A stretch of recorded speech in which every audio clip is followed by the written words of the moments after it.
Shane McMahon gets a double dose of the stunner. Daniel Bryan says nothing.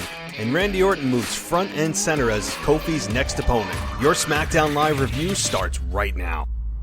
Welcome to the WWE Podcast, your place for the most passionate wrestling analysis on the web. Just turn Roman heel. What is WWE waiting for? When other wrestling podcasts put you to sleep, you can count on the WWE Podcast to keep you engaged and asking for more. I've been watching wrestling for over 20 years, and that was one of the best matches I've ever seen. This is unlike any other wrestling analysis. So without any further delay, let's get the show started right now.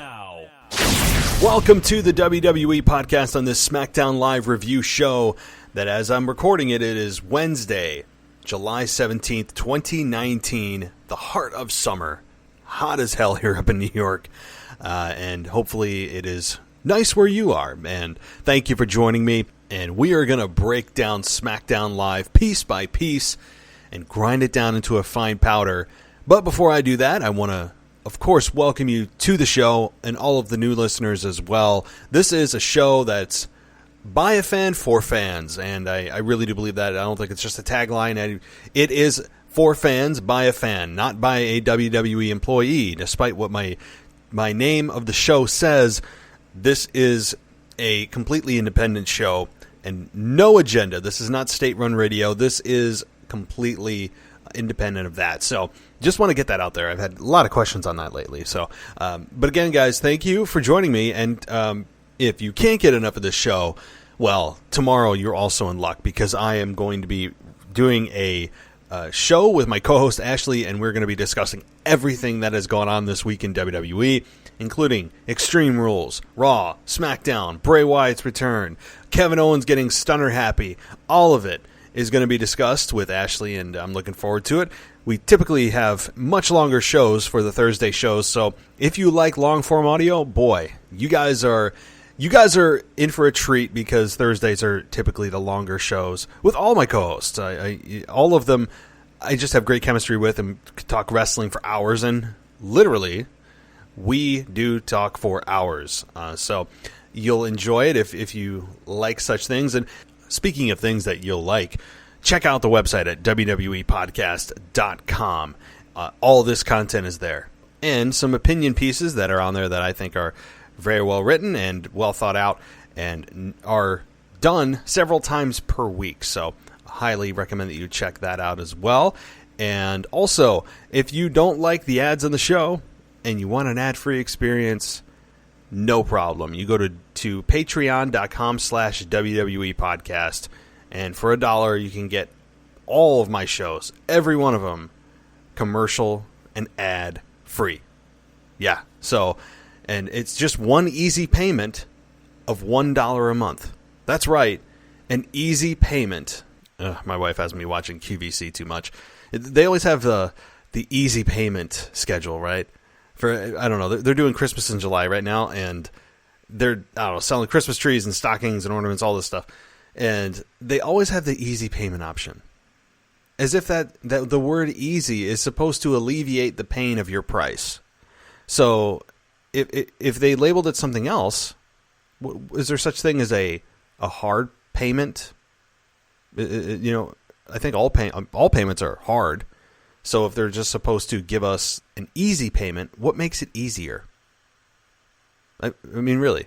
Okay, I'm going off the rails, but just one of my rants on completely non-wrestling topics.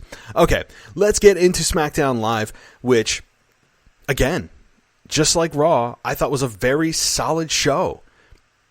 There are things moving. It was wrestling centered, which I liked. It was just very concise, easy to follow for the most part.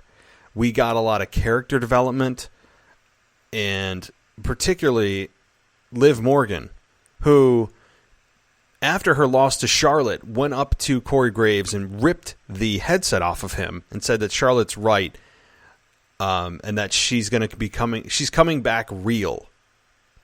And what I think that means is that she's going to be taking away the gimmicky stuff, the blue tongue or whatever she has, and the pink hair and all that. I think that she says that she's going to be coming back more real, and that's fine. That's fine. I haven't seen enough of Liv Morgan to really make a decision on whether or not she has a very bright future, but I'm willing to give it a chance. She was used, just like the rest of the Riot Squad, as sacrificial lambs on the road to WrestleMania for Becky Lynch and Charlotte and Ronda Rousey, who destroyed them on a weekly basis, if you remember. Her and Sarah Logan and Ruby Riott all got demolished week after week after week leading up to that triple threat main event for WrestleMania. So the fact that they're trying to reinvent Liv Morgan is a good thing. I was not a fan of them using the Riot Squad in the method that they did. I know that there were greater goods that they were trying to serve and to focus on, and I understand that. But when you sacrifice them on a weekly basis and in dominant fashion, it really, really hurt all three members of the Riot Squad. So now Liv Morgan seems to be on a different course after her loss to Charlotte, and I'm all for it. I'm all for it to see exactly how she comes back as, quote, real. So, but probably beyond Liv Morgan, there were larger items, news items from SmackDown Live, and the number one has to be Shane McMahon and Kevin Owens. Kevin Owens gets to the arena. Shane has security waiting for him and basically tells Kevin Owens he has the night off with the local wrestlers acting as security guards. Anybody else, can't you tell that they're not legitimate security? I know they're really not, but can't you just tell they have that local wrestler look, don't they? They look like your typical high school gymnasium wrestler. And no disrespect. Look. They are busting their ass to get to WWE, but they just seem to all have that feel. Anytime there's that, quote, crack security staff, they just have the local feel, don't they? I don't know. Okay, but so Kevin Owens gets the night off, which isn't going to end up being a night off for him. But one little thing I had with this, one little issue is, Shane McMahon took a stunner last week, and Shane isn't irate or trying to attack Kevin Owens yet. He didn't even mention the fact that he physically attacked him last week. He just said that you can have the night off. But if you attack Shane McMahon, you attack any McMahon, you think they're just going to give you the night off? Wouldn't they put you in like a 3-on-1 handicap match? Or stack the odds against you in some form or fashion instead of just allowing you to just have the night off? I guess the punishment didn't fit the crime, especially when you look at the McMahons' terms of punishment over the last 20 years. That's not one of them. That is not one of them, especially when you physically attack a McMahon. So Kevin Owens comes back, interrupts the town hall at the conclusion, gives Shane another stunner, and then darts off again. And Shane is coughing. And apparently that's what a stunner does, is make you cough now. And then is irate backstage, and it ends with the final match of Ziggler and Kevin Owens, who was miraculously tracked down. And boy, WWE really rolled the dice. If this was supposed to be a true rivalry or true match for the main event, they really rolled the dice by putting that graphic up and having Ziggler walking to the ring when they didn't even confirm they got a hold of Kevin Owens to confirm he's on his way back to compete in the match. But I'm nitpicking. So we get the match. It's it's probably an 8 to 10 minute match. And you see Shane McMahon come out with all of his crony heel wrestlers that for some reason are on his side and have beef with Kevin Owens. And Kevin Owens hits the stunner on Dolph. Referee gets to 2. Shane pulls Kevin out. Kevin delivers a second stunner to Shane McMahon on the outside of the ring. I don't even think Stone Cold ever did that. And then sprints up the ramp. And you have Shane McMahon coughing more and more and more. And then he is being consoled by Drew McIntyre saying that, he won the battle, but you're going to win the war. So a few thoughts on this. Number one, I like what they're doing with Kevin Owens. Here's the good stuff. I like what they're doing with Kevin Owens. I like that they are starting and ending with him. That tells you that he is your main focus. Whoever begins and ends the show is the main focus of that particular show. So Kevin Owens is getting a legitimate shot here. I think that he has very good crowd support right now.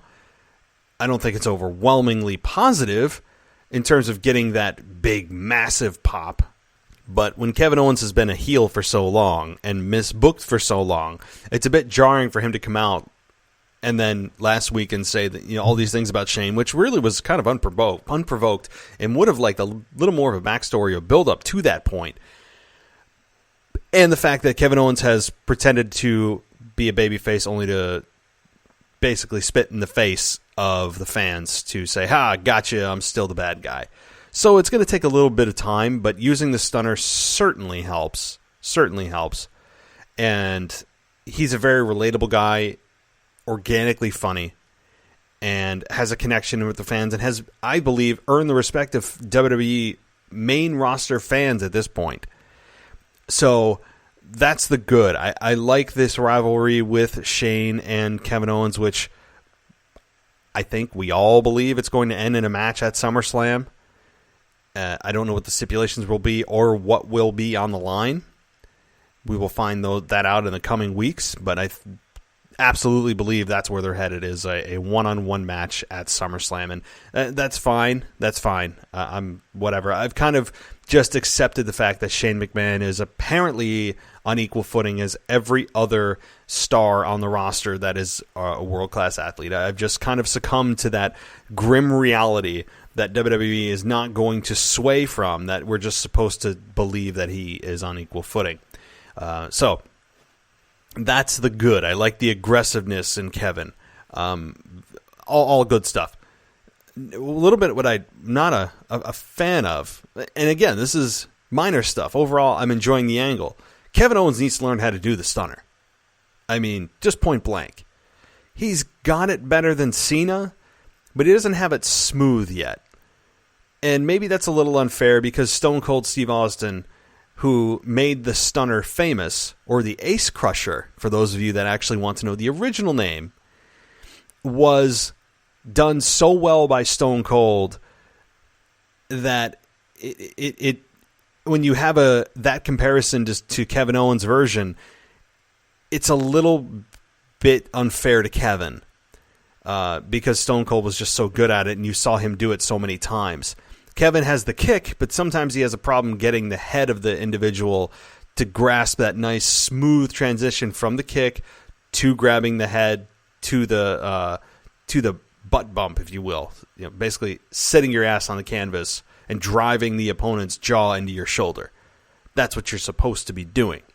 So Kevin, it's not bad, but there is room for improvement. Maybe Stone Cold can give him some lessons. I'm not sure, but it's fine for me. It's a quick-hitting move. It's one of the most popular moves, if not the most popular and well-recognized moves in the history of wrestling. I would just like Kevin to smooth it out a bit, work out the kinks, and I think he will. Shane McMahon's a good candidate to hit the stunner on. So is Dolph Ziggler, for that matter. So, I mean, really, Dolph Ziggler can sell the hell out of anything, and I like his selling of the stunner. Shane, too. So good candidates for the first victims of the stunner by Kevin Owens. So that's just one little nitpick on this whole program. But I enjoy and I respect and I'm happy for Kevin Owens and for WWE. I got to give them a round of applause here for listening and going with Kevin Owens as the focus of the show. I'm sure that just eats away at Vince McMahon's soul to have to put the guy that has a beer gut in a prominent position to carry the show. But I think he's doing it well. And while I'm thinking of it, because I didn't mention this on last night's show, the Raw reunion show next week from Tampa, Florida, is also the site of WrestleMania this year. So perhaps we get a glimpse of seeds being planted for WrestleMania. Now, WrestleMania is, hold on, I'm actually going to count on my fingers because I don't have the number of months. So say, okay, we have August, September, October, November, December, January, February, March, April. We have 8.5 months until WrestleMania. That's a long time. So does WWE actually have a match or two in mind? I would think so. So maybe we see seeds planted for that in the place where WrestleMania is going to take place. Now, it's not in the stadium. It's going to be in an arena, but it's the same city. And it's going to be, I'm just going to keep a close eye on that. I hope that this is not just a reunion show for the sake of reunion show to pop a rating. Because WWE cannot be thinking that short term here. They need to be thinking, how do we sustain long-term ratings? Not, how do we get a quick rating, people back eyes on the product, and then tank next week, the following week. It's just silly. You need to have something that you can build from on this show. Not just one-offs, not just cutesy little one-liners or nostalgic acts, which are fun, and I love it because I grew up in the best era of wrestling, of the Attitude Era, and that's all fun and great, and we can all live 20 years ago for a night, but I would rather have real storylines be progressed here and seeds being planted for a long-term story arc. I'm a huge proponent of long-term story arcs. So we'll see if any of that happens next week. In the names that they showed, my God, Flair, Hogan, Razor. I believe I even saw Santino Marella in there. Did my eyes deceive me in that quick promo? Stone Cold Steve Austin, probably the biggest name on that show. I did not see The Rock. Interestingly enough, I did not see The Rock. But again, it's a Raw reunion. I don't know what that means. Did they just kind of come out once or twice, or are they just backstage? Probably a combination of everything is my guess. But I need it to culminate in a big angle. I need it to culminate. If you have this much star power, you need to utilize it. And the days of utilizing Attitude Era talent are waning fast. And Vince continues to go back to the well because he knows it draws ratings. But if you're going to maximize what they do and the money you're paying these stars to be there, these mega stars to be there, you want to do more than just one-off stuff. You need this to be maximized for the talent that's there in whatever capacity that you can get it done. So it'd be interesting to see what the Raw reunion's all about. Okay. Moving down the line here for SmackDown Live, Daniel Bryan and Rowan, who lost the tag titles, and Daniel Bryan was advertised all night to come out and make a career-altering announcement. And that career-altering announcement was silence, was nothing. I don't know if he's pulling a Chris Jericho return from 2010 when he just comes out, teases like he's going to say something, puts the mic up to his mouth 400 times, and cries wolf that he's going to say something and doesn't, and just walks to the back. I mean, he got a little bit of Jericho there. I don't know where this is leading. I'm honestly not sure. I would think that if it's an injury, we would have heard about it by now. I don't know what this is. I don't know. It's a little bit weird, but it has my interest. I was actually pissed off that Daniel Bryan didn't say anything because he was advertised for so long to make a career-altering announcement. Several times through the show. Comes out once, twice, 3 times, doesn't say anything. It actually kind of pissed me off. And maybe that's the reaction that I should be feeling. Maybe that's the emotion I should be feeling, is pissed off. And maybe that's not an emotion that fans are used to having, and they say, "Oh, that makes me so angry. Why is WWE doing this?" Or no, why is WWE making this heel do this or say that? It's stupid. It pisses me off. Maybe that's what they're going for. It's not often in WWE that you feel anger towards a heel. But shouldn't you? Shouldn't you? I mean, that's what heels do. So, I don't know where it's leading. I don't think, based on what happened on SmackDown, that Rowan is going anywhere as his partner. So, I don't know. I don't think it's another retirement speech or that he has another concussion. I just believe that it's a character change that will be revealed in time. His agenda. He kind of spaced out and just looks a little psychotic. So I'm intrigued. I'm on board. Let's see where it goes. All right, moving on to another part of SmackDown Live. We got a rematch from Extreme Rules of Cesaro and Aleister Black. This was decisive. There's no question about it. You have Aleister Black, who was cutting, I think, very, very engaging, creepy promos backstage for weeks and weeks and weeks, asking someone to pick a fight with him. And it ended up being Cesaro, who lost at Extreme Rules and then lost even more decisively here on SmackDown Live. I think it was a clear message by WWE that, hey, Aleister Black's going to be a big-time player. And going through Cesaro as easily as he did, as much as I don't like the fact that he easily dispatched of him, it sends a very clear message to fans that you should pay attention to Aleister Black. And I'm fine with it. You know, Cesaro has been the good soldier for WWE for 5-6 years or more now, and he just hasn't caught fire yet. And I don't think his new kind of techno space galaxy retro 80s spacesuit look is going to do him any favors. Although I did mention that I like his music, and I just do. I just like Cesaro's music. So we will see what happens here. I just don't know who Cesaro is. I don't think he knows who he is in terms of a wrestling character, and he doesn't know. There hasn't been a clear path for his character. There hasn't been a clear, defined objective for who he is and or where he wants to go. And then he wears the bar mouthpiece, which got kicked out of his mouth by Aleister Black. Very symbolic. I hope that he kicked it out hard enough to have him never put it back in. Please, don't put the bar mouthpiece back in. Please. Okay. But I like where Aleister Black is going. I enjoy his character right now. I miss his backstage promos. I wouldn't mind those every once in a while. But it is a very, very, very clear message from WWE here that he easily disposed of Cesaro. Okay, moving on here to Mandy Rose and Sonya Deville versus Ember Moon and Bayley. So Sonya and Bayley started off, and Ember quickly tags and hits a running dropkick on Mandy. And then Sonya runs in, Bayley intercepts her with a suplex. Ember hits the Eclipse off the top on Mandy for the 3 count.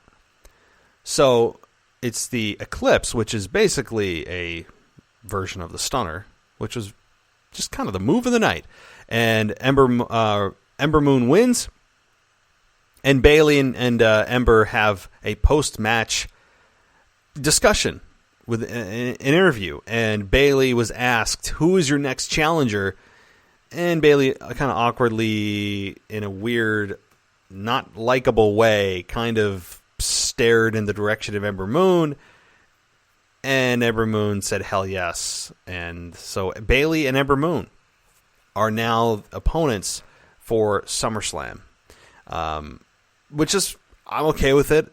You know, I kind of expected Sasha Banks somewhere in there to pop up, and maybe she still will be in the corner of Bayley. Maybe she'll appear at SummerSlam and screw Bayley over, which I still think is coming. I'm not sure, but Ember Moon, fine. It's new. I mean, WWE management and Vince and Stephanie and Shane and Triple H all came out and said that they're going to give us new matchups because that's the problem, right? That's the problem with WWE. They haven't given us fresh matchups. That's just, it's so out of touch with what's actually the problem. But you have Eric Bischoff and Paul Heyman on the helm now for each show respectively. So we will see, as we went into depth many times on this show. Okay, so then we get a New Day versus Elias, Randy Orton, and Samoa Joe 6-man tag, and New Day were very transparently referencing Teddy Long, who would famously make tag matches, whether it's 2-on-2, 3-on-3, 4-on-4, 5-on-5. At one point, I think he did a 20-man tag team match, and on one of like the All-Star shows or some ridiculous thing to kind of play off the fact that he was just tag match happy. That's what Teddy Long did, and the New Day kind of a wink and nod at Teddy Long, who was very well known for making those types of matches. So Elias, Randy Orton, Samoa Joe win. That's a big deal because of how they won, and that's Randy Orton getting the RKO on Kofi Kingston for the victory. And look, I think that this is a good opponent for Kofi because not only are they both veterans and are friends in real life, and their styles complement one another, and they'll work safely yet stiff, and I think they could, if all the effort is put in on Randy's end, could have a 4 out of 5 star match. Do I think that's going to happen? No, because Randy's in the mode of conserve my body, conserve my body, conserve my body. I'm not laying it out there for anyone at this point in my career because I have nothing left to prove. And I understand all of that, and I respect that decision.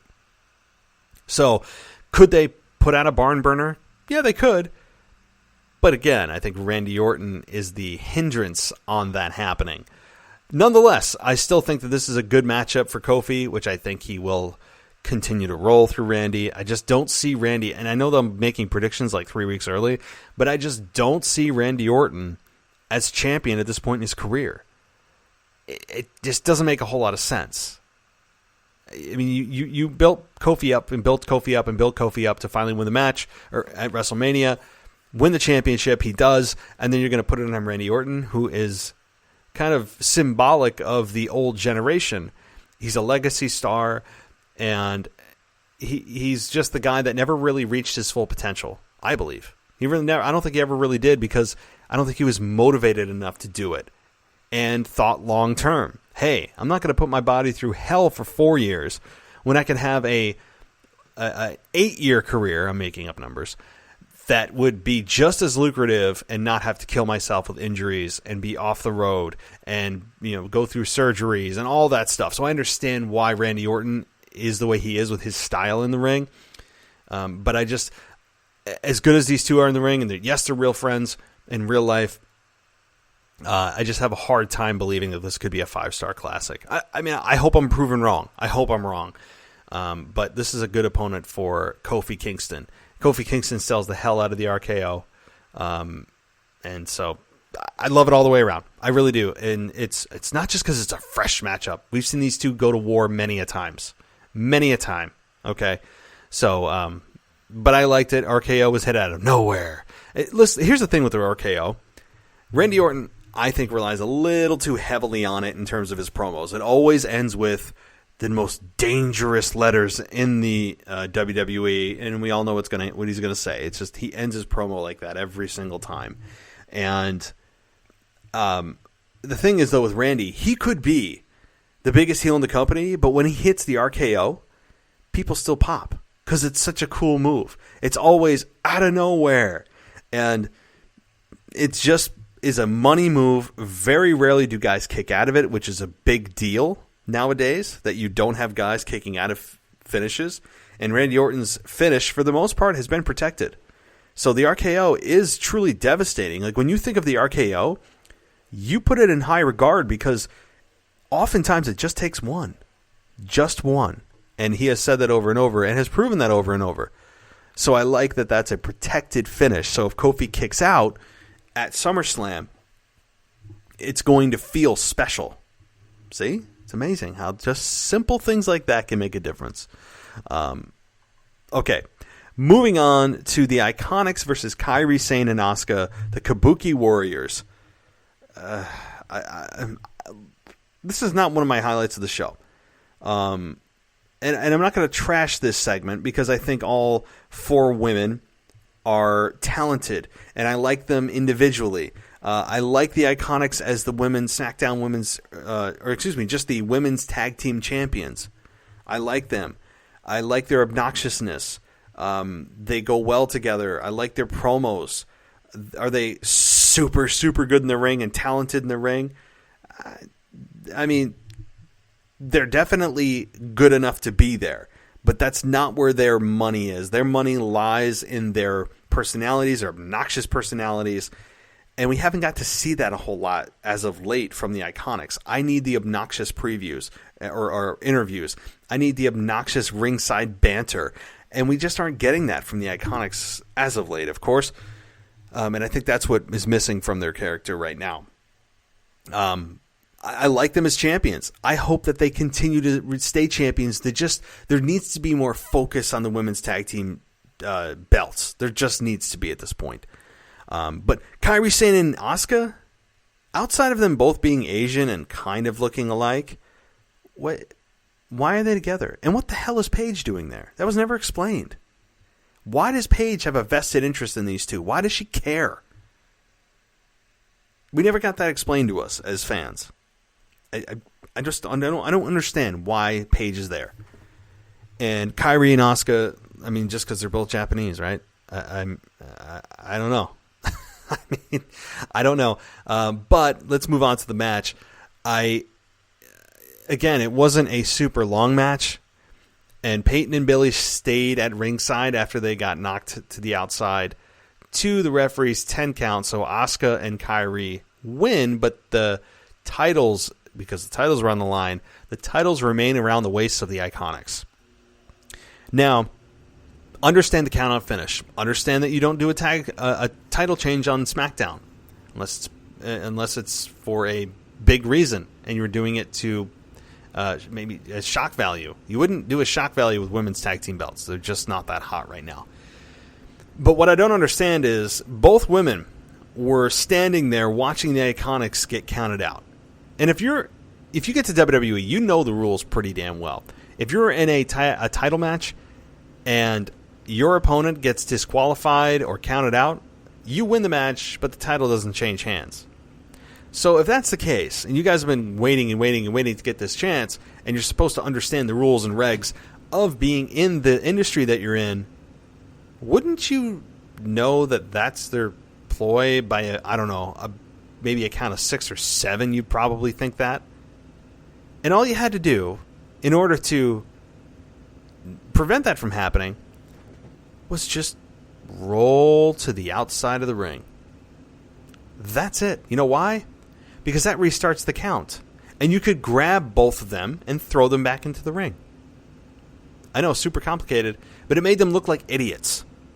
It made Asuka and Kairi Sane look like fools. I'm sitting there going, oh, okay, they're clearly intentionally being counted out. Why are Asuka and Kairi just standing there watching them getting counted out? They have to know that titles aren't going to change hands here if they get counted out. I don't know. Just the things like this. It's sometimes a little tough. It's tough. All right.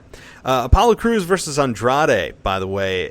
That match happened. Apollo Crews won with, wait for it, WWE's favorite finish nowadays. It is the roll-up. Yeah.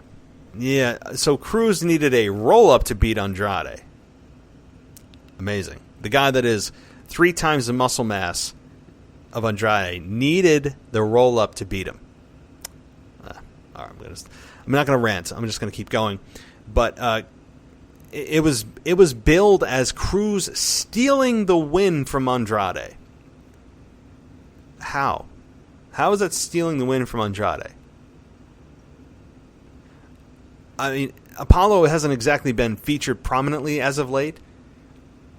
But looking at him, you have to know that he is physically superior in every way. So how is this him stealing the win? In my estimation, Apollo was actually the favorite to win this match. If you're using your brain. Okay. But I understand the perception that they're trying to put on this match. So again, the big news stories coming out of SmackDown Live: Kevin Owens stunning Shane McMahon twice, and Bryan saying pretty much nothing. Shinsuke Nakamura kind of had a weird promo too. Of he was backstage and said that he's like a storm in a bottle, and the glass broke, and now chaos can reign. Interesting. Okay, fine. fine. I'm with you. I'm with you, Shinsuke. I'm with you with your rebuilding of your character. That's fine. And it looks like his very first opponent is going to be Ali. You remember, the guy that can cure alcoholism with one single glance. That man. All he has to do is just wander the streets and make eye contact with people who are drunk in alleyways, and he can cure them with just a look. Apparently, he's the second coming of Jesus Christ. I mean, I'm not against Ali. It's a very bizarre thing to do as a babyface promo, to go that far into, look at how great of a human being I am, to make sure that I am caring and looking out for society and the drug addicts. Does it get any more kiss ass than that? I mean, jeez, it's just, yeah, whatever. Ali is a crazy good athlete. I'm fine with him and Shinsuke locking up. Tonight was all about new matchups, because that's apparently what we all needed, and what was the problem with WWE. LOL on that front. And so I'm fine with this. It looks like on paper anyway that these two should have a very good match together. Again, that's on paper. We will always see in execution if that's the actual case. In execution changes everything. Oh, and before I wrap things up, it does appear as if, news coming through the wire, that Braun Strowman has signed a 4-year deal with WWE. So Braun Strowman not going anywhere. Your dreams of him going to AEW look like they're shattered. And we have the monster among men for another 4 years minimum in WWE, which puts us through 2023. We shall see what comes of that. Another little tidbit that I wanted to bring up is Natalya is getting her Raw Women's Championship match in Toronto at SummerSlam. Interestingly, is not just the timing of that, which I absolutely believe is purposeful, that she's getting a match in her home country. But more interestingly to me is going to be the reaction that Becky Lynch gets for the hometown hero returning. What do the fans do with Becky Lynch? Do they Hulk Hogan her? Or, excuse me, Rock her from WrestleMania 18 when The Rock got booed out of the building and started his heel turn? Just some food for thought. I haven't really mulled over that one too much, but let me know what you guys think on that. Do you think this could be the beginning of the turn for Becky Lynch, as the fans may side with their hometown hero rather than the somewhat lukewarm Becky Lynch? Very interesting crowd reaction for sure. But don't worry, WWE will label it as Bizarro World if they don't get the reaction that they're trying to get. Because it's just apparently a bunch of non-traditional fans hanging out in Toronto. Whatever a traditional fan is, anyway. So apparently a traditional fan to WWE is one that just eats what they're fed and is a good little fan and cheers for the people who are supposed to be cheered and boos for the people who are supposed to be booed. That's a good little traditional fan. I think that's their definition. I really believe that, which makes me want to vomit. Okay, well, guys, thank you so much for listening to the show. We'll be back tomorrow with a much longer show with my co-host, in which we'll break down every little piece of this week, including some stuff I didn't cover on Smackdown, little bit tidbits, and, of course, Raw and Extreme Rules and any other news that may happen in the next 24 hours. So, guys, thank you for joining me. Please follow me on Twitter at the WWE Podcast. I'm also on Instagram and Facebook, so just search the WWE Podcast. I will be your top result. And I'm also on every single possible podcast platform that you can think of, I think. I'm pretty sure. So thank you so much, guys. I'll be back tomorrow, and as always, I'll talk to you next time. Hello, everybody, and welcome to Bill and Frank Eat Pop Culture. The Bill and Frank Eat Pop Culture Podcast, available today on Spotify, Apple Podcasts, and at the website baggedboardedandboxed.com. The entire commode shifts. I feel like you leave the log. I wiped, I cleaned up, I left it. two completely unqualified, self-proclaimed experts discuss television, Varys drops his robe and he's got this huge He's really been playing the Game of Thrones. movies, James Cameron is a douchebag. comics, Mystique can grow airplane wings. What? Well, she's a shapeshifter. and professional wrestling. This is not a wrestling podcast. Lashley is just a dial tone. Like, who cares? Dial tone. Already many great episodes for you to binge listen to. Go catch up now. Bill and Frank, Eat Pop Culture. Go listen, download, and subscribe today. I am wearing pants, but no underwear.